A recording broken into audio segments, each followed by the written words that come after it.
Like many people, we got into crypto pretty early on from a TT perspective, supporting a number of the different exchanges, both derivatives and spot market exchanges, globally. But like everybody else, we took a bit of a pause a few years ago. Things were definitely holding back, certainly from the institutional perspective.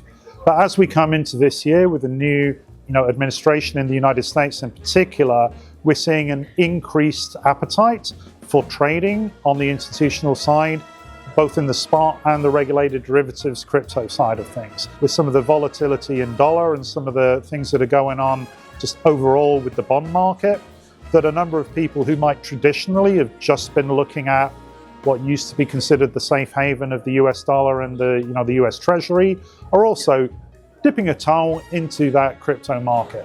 And we're seeing increased institutional demand globally for more visibility, more accessibility on the overall crypto markets, both spot and derivatives.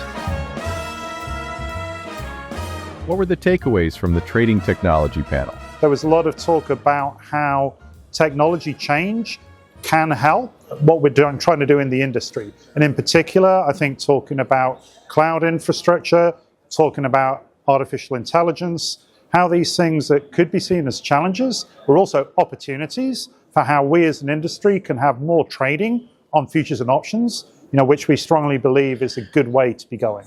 How does TT's pre-trade portfolio risk feature align with Clearinghouse approaches? Pre-trade risk in general, is always top of mind for all of our customers. One of the key things that we're bringing with the implementation that we've now done for portfolio margining is replicating what is going to happen with those trades in the clearinghouse at end of day. So we use exactly the same methodologies used by the different clearinghouses all over the world. We take their end of day files, not just prices, but the risk arrays, the equivalent files that are needed to do that calculation to ensure that we are in line with the risk as it's managed by those central counterparties. The benefit that brings to our customers is in a number of different areas. So from their perspective, it gives them a much simpler way to control their client risk. Rather than having to look at every potential tradable product, they can now look at one overall portfolio number, which is just simpler to manage and easier to see as customers are approaching that risk limit.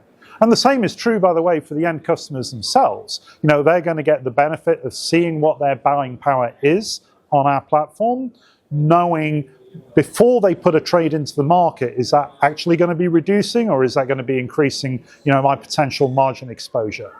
So there are a load of different ways where we think this is going to bring benefit, both to our sell-side customers and to our buy-side traders. What's the status of trading technology's expansion into U.S. equity options? The feedback has been better than we expected, quite frankly. I think that we've obviously been in equity options outside the US for a long period of time.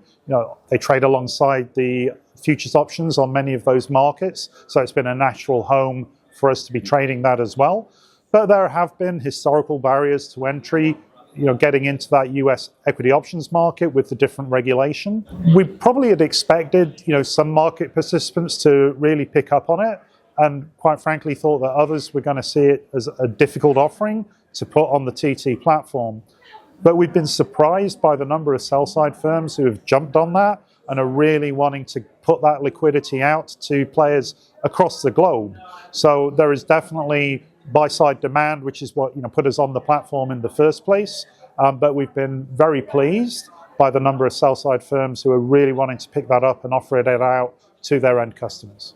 How do you see TT's platform evolving across asset classes? We're looking at two different things that go hand in hand. The first is the tools that we have for screen-based trading, algo-based trading, programmatic algos. We believe they are truly best in class. We are continuing to put a lot of time, effort, and money in developing out that capability and trying to not just expose other asset classes to what we've done, but learn from what has been done well in other asset classes. Learn by how algos are being treated in the equities world, learn by how RFQs are being done in fixed income, and bring that capability onto our core platform so that we're not just taking futures and options, but really taking best-in-class trading capabilities. And I think the second angle is just looking at our global access. There are many people who use TT even as a zero-touch, low-touch platform and never touch our screens. You know, our fixed capabilities for hitting the platform once and being able to access multiple different venues globally has always been a big strength. Now that people can come onto our platform and not just get global derivatives venues, but also get global foreign exchange and fixed income venues, whether they are exchanges or other liquidity providers, I think we're seeing just increased demand for having one technology stack that can help out in that wider range.